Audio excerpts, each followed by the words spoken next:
S'intéresse aujourd'hui au commandant de navire, un métier complexe qui demande une maîtrise parfaite des outils et techniques de navigation. Et pour devenir commandant, capitaine ou lieutenant dans ce domaine, le postulant doit faire des études maritimes. Notre reporter Salou Seck est monté à bord du navire Aline Sitoé Diatta pour vous faire découvrir ce métier avec l'équipage. Suivons son reportage.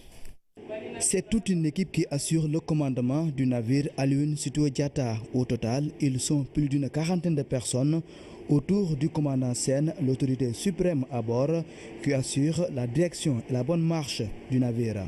Quand on est en mer, il y a une équipe qui est là, de jeunes officiers et son second capitaine, qui s'organisent à ce qu'on appelle les quarts, c'est-à-dire les services, les heures de service, qui sont divisées en 4 heures de temps. Donc chaque 4 heures de temps, il y a une équipe qui est là pour faire le suivi de la navigation, c'est-à-dire pour contrôler la conduite du navire. Le commandant doit être présent en passerelle pour les arrivées et départs au port ainsi que dans les passages difficiles. Au port, le commandant se présente au port pour la manœuvre et aussi dans les rivières, le commandant doit être impérativement à la passerelle. En cas d'urgence aussi, et quand les conditions de navigation changent, le commandant est à la passerelle, comme quand la visibilité est diminuée, comme quand le trafic est augmenté, comme quand il y a une avarie sur un équipement, le commandant doit être à la passerelle. Donc il reste en stand-by en quelque sorte pour laisser les officiers la conduite du navire quand on est en mer. Parmi ces officiers qui assurent les quarts, on retrouve un lieutenant de sécurité et un autre qui gère la navigation. Le lieutenant de navigation, c'est celui qui est en charge de tout ce qui est équipement de navigation. C'est-à-dire que c'est moi qui suis responsable de tous ces équipements que vous voyez ici, de leur entretien, de la maintenance de tous les équipements qui se trouvent à la passerelle. Et parallèlement à ça aussi, je fais le quart, comme les autres officiers. Le lieutenant de sécurité est responsable de tout ce qui est équipement de sécurité à bord du navire. Ce qui est entré à la lutte contre l'incendie, les moyens d'abandon du navire, les moyens de sauvetage, tout ce qui est en relation avec la sécurité du navire, j'en suis responsable, mais sous la supervision du second capitaine, c'est-à-dire le commandant en second. Ces officiers jouent un rôle déterminant durant la traversée. Une fois en mer, chacun de ces officiers ou le second capitaine prend son quart sur la passerelle et malgré les outils de navigation et le radar, il faut toujours s'assurer de la bonne marche du bateau. Il y a toute une documentation par rapport à cela. Pour commencer, il y a les cartes.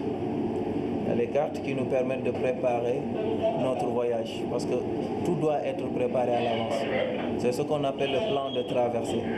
Sur ce plan de traversée, on doit avoir l'ensemble des informations sur le voyage avant de commencer cela. Donc, on trace les routes sur les cartes, on consulte les ouvrages nautiques, c'est-à-dire la documentation que les services hydrographiques et océanographiques nous procurent. Donc on doit avoir ces informations de cela avant le voyage. Être commandant de navire est un métier complexe qui requiert une maîtrise parfaite des outils et techniques de navigation. Pour occuper l'un de ces postes de responsabilité dans un navire, les postulants doivent faire des études maritimes, une formation très rigoureuse. Il y avait beaucoup de rigueur, trop même, parce qu'on est en mer. Et comme on a l'habitude de le dire en Wolof, donc on va être confronté à tout genre de situation. Et à chaque genre de situation, il faut avoir une attitude à adopter. Et là, par exemple, quand on est à haute mer, on ne peut pas faire appel, par exemple, si on a un incendie, aux sapeurs-pompiers qui sont à terre. Et dans ce genre de situation-là, on est obligé d'être réactif. La raison pour laquelle, vraiment, nos professeurs ont insisté sur ça.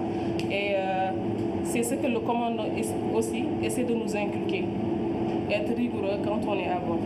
Ce lieutenant de navigation a fait ses études maritimes au Maroc. Il est sorti major de sa promotion, une distinction qui lui a permis d'occuper ce poste dans ce navire. Quant au lieutenant de sécurité, il a reçu sa formation au Sénégal, à l'École nationale de formation maritime. Après avoir eu mon bac, j'ai eu un bac série S2. Il y avait plein de concours qu'on m'avait proposés. Donc comme j'ai toujours été passionnée par la mer, donc je me suis dit pourquoi pas me lancer sur le domaine maritime. Et ce que j'ai fait ce concours. Ils doivent suivre 2 ans de formation pour avoir le diplôme de chef de quart. Donc c'est ce diplôme qui leur permet d'avoir un stage à bord des navires. Pas directement travailler, mais commencer un stage parce que le diplôme doit être validé. Et pour pouvoir le valider, ce diplôme, il faut faire un stage de 12 mois à bord des navires. Ainsi, pour gérer le commandement d'un navire, les candidats doivent avoir des diplômes définis pour chaque catégorie de bateau. Tout dépend du diplôme. Parce que si je prends mon exemple, j'ai le diplôme de capitaine au long cours. Le diplôme de capitaine au long cours avec son brevet, c'est un brevet illimité. Donc je peux commander les navires de commerce illimités, c'est-à-dire en fonction du tonnage, parce qu'en termes maritimes, on raisonne en fonction du tonnage du navire. Par contre, il y en a d'autres capitaines qui sont limités à 3000 tonneaux. Donc au-delà de 3000, par exemple, à l'institué est supérieur à 3000. Donc ces commandants-là, ils ne pourront pas commander ce navire sauf par dérogation. Donc s'ils ont la dérogation de l'Agence nationale des affaires maritimes, ils peuvent commander. Et ça, c'est par exemple quand la situation l'exige. Au niveau du navire Alioune Sitoé Diatta, la hiérarchie est très bien respectée. Le commandant, aidé par le second capitaine et les lieutenants, assure depuis des années la liaison maritime Dakar-Ziguinchor.